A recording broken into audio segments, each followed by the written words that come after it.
Bonjour, bienvenue pour mon épisode 10 avec le Sporting d'Anderlecht en mode entraîneur. Aujourd'hui, 7ème journée de championnat.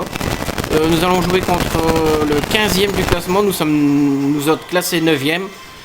Et nous avons 4 points, donc 78 à 74 d'expérience.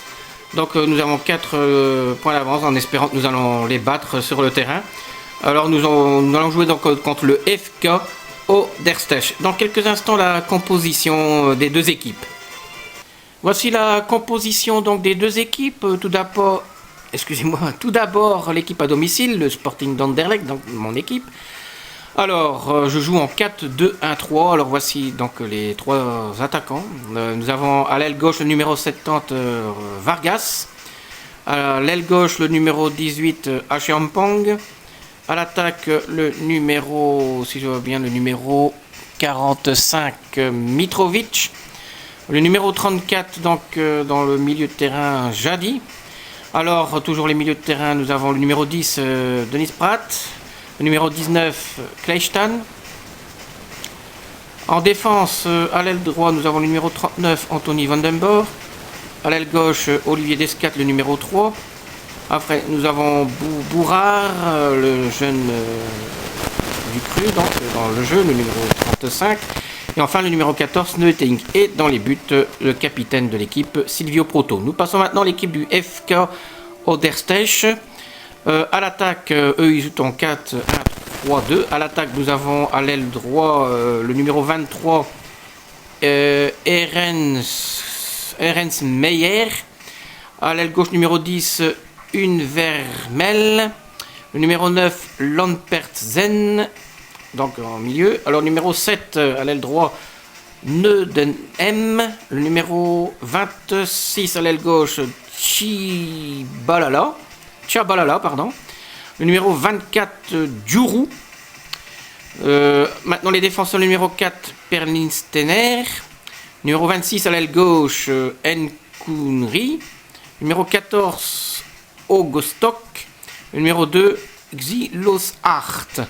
Désolé pour la prononciation des noms. Et enfin, dans les goals, le capitaine, le gardien de but, donc Yen Hert. A tout de suite pour le match.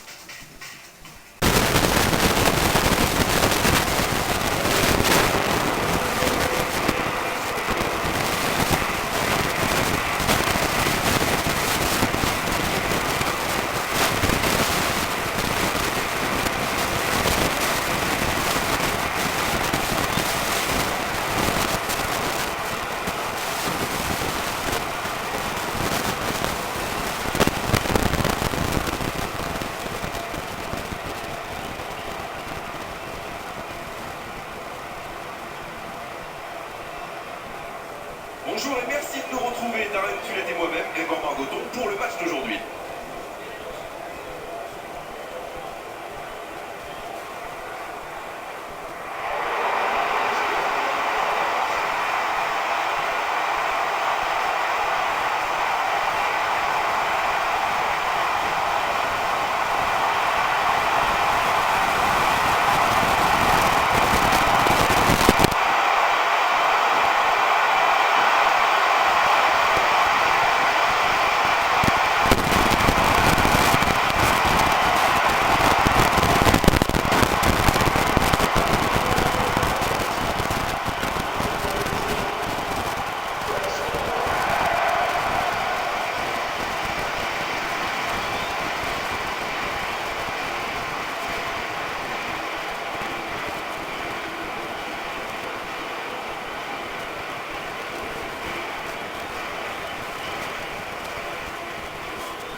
On est parti pour 90 minutes.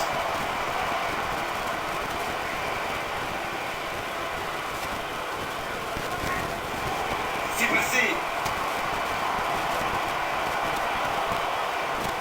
Il est bien la dernière personne qu'on veut voir rôder autour de sa surface. C'est un poison, c'est un véritable cauchemar de défense sur lui. Et le ballon récupéré.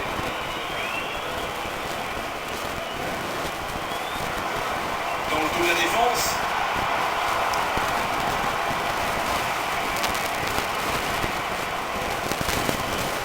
Meyer. Quel beau ballon, mais ça ne trouve pas preneur. Ah, il manque de bol là. Il faut qu'il sorte plus de son champ.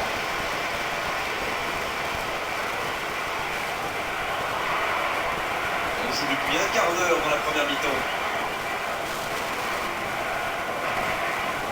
Oh, ça peut être intéressant.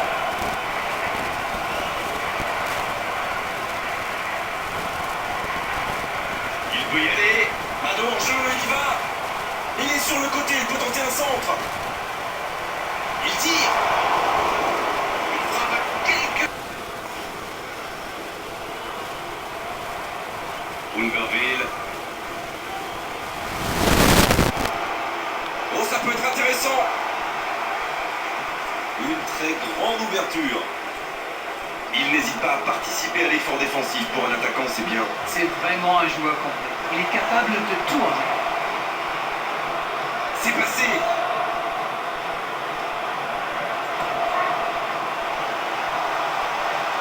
Ah, pas de réussite, ils ne se sont pas compris. Chabalala.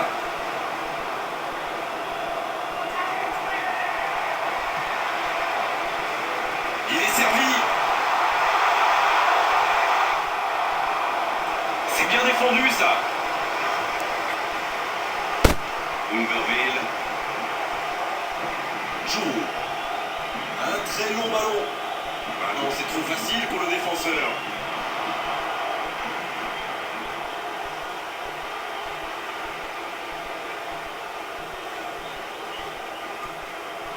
Meyer.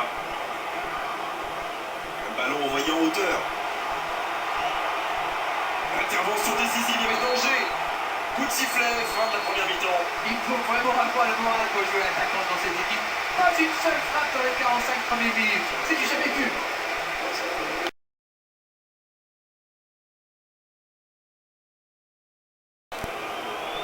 Allez, c'est une nouvelle mi-temps qui commence.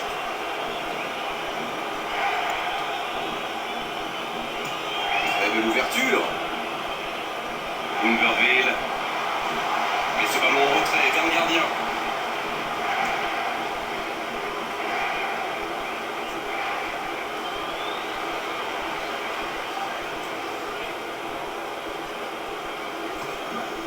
Il peut y aller. Allez, c'est dangereux. Quel réflexe du gardien. Quelle course pour s'ouvrir le chemin du but. Les défenseurs vont devoir redoubler de vigilance s'ils veulent le contenir.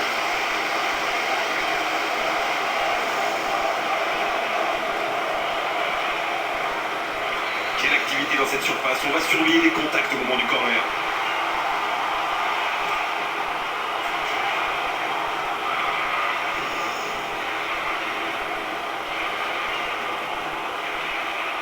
Joue. Longue ouverture. Ils obtiennent la touche.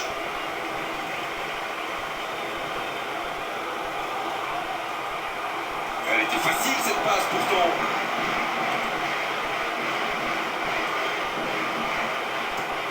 Long ballon.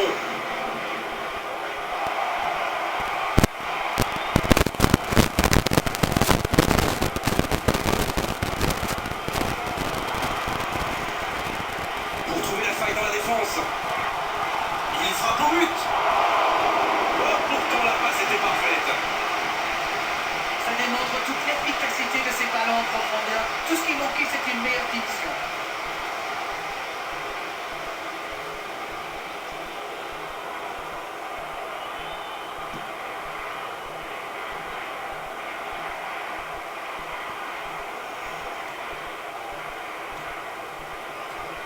Joue. Il joue dans la profondeur. Oh, ça peut être intéressant. Danger écarté. Non, là, ça ne passera pas.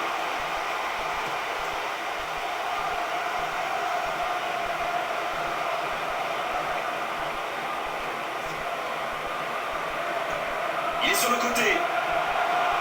Oh, le coup de tête. Effectivement, mais il ne part pas dans le bon tempo. Un petit manque de concentration quand même.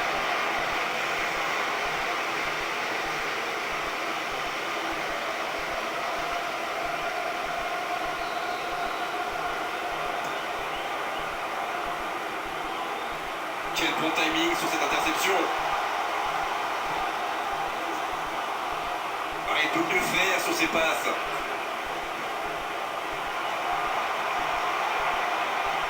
Allez, ça peut faire mal. Oui, il y avait des solutions, mais ce centre est complètement raté. Ah, c'est pas un bon ballon. Interception. Wolverville.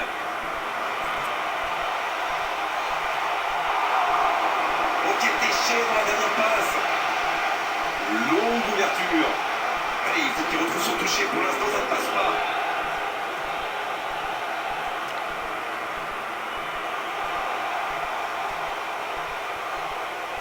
La frappe. C'est terminé. Le match est fini. Ah, les défenses ont été bonnes, les gardiens aussi, et les attaquants n'ont pas eu de réussite aujourd'hui. 0-0, match nul. De la technique, de la vitesse, de l'efficacité, c'est ce genre de match qui m'a rendu amoureux du football. On s'est régalé d'un rêve vraiment tout au long de cette soirée, un beau match et vos analyses toujours pertinentes. On se retrouve très vite, à très bientôt.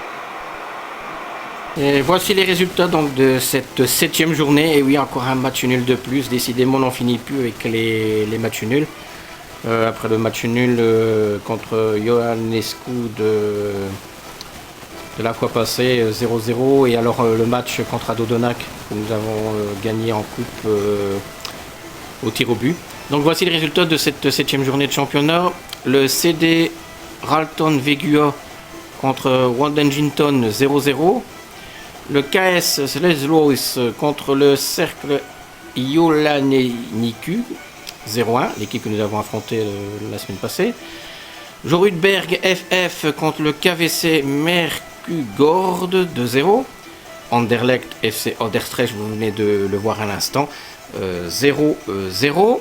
Nous allons passer donc au prochain résultat. Alors le SC Squanoer contre le AC Nitsaloskis 2-0. Gonzo Ratio contre PES United 2-2. Le SSV Santonburg contre Y United 1-0. Joachnacht VV contre Kondlesir Sport 0-1.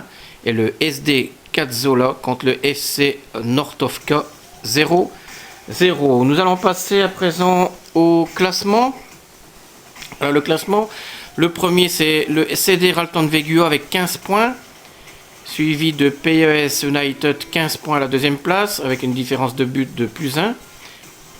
Nous avons troisième Ganzoration avec 12 points, quatrième Y United 12 points, cinquième le FC Samtonburg 11 points, sixième le SC Nortovka 10 points, septième le Cercle Ioannnescu 10 points, 8e le Royal Sporting Anderlecht, et oui, une victoire et 6 nuls. 9e Kondlesir Sport 9 points aussi. 10e le KVC Merkugord 9 points aussi. 11e le SD Kazzola 8 points. 12e le AC Nitsaloskis 8 points. 13e le SC Squanoer 8 points. 14e Jorudberg 7 points. 15e Wandengington 7 points. 15e encore, ils sont ex aequo, oui, tous les deux ont -3. Le FC Oderstrecht 6 points, et alors ferme la marche Joachnacht avec 5 points. Voilà, c'est fini. Prochain épisode, donc ce sera donc, je pense, la 8e journée. Attendez, nous allons tout de même vérifier. Nous allons vérifier ça tout de suite et aller dans le calendrier. Comme ça, nous serons plus sûrs si c'est un match de championnat ou bien si c'est les matchs des 8e de finale ou quart de finale. Je pense, je ne sais plus exactement. Je pense que c'était les quarts. Il faut que ça charge, il faut le temps. Ah, voilà. Eh bien, ce sera contre, je ne sais pas si vous l'avez vu. On va aller dans le calendrier. Ça va être plus simple.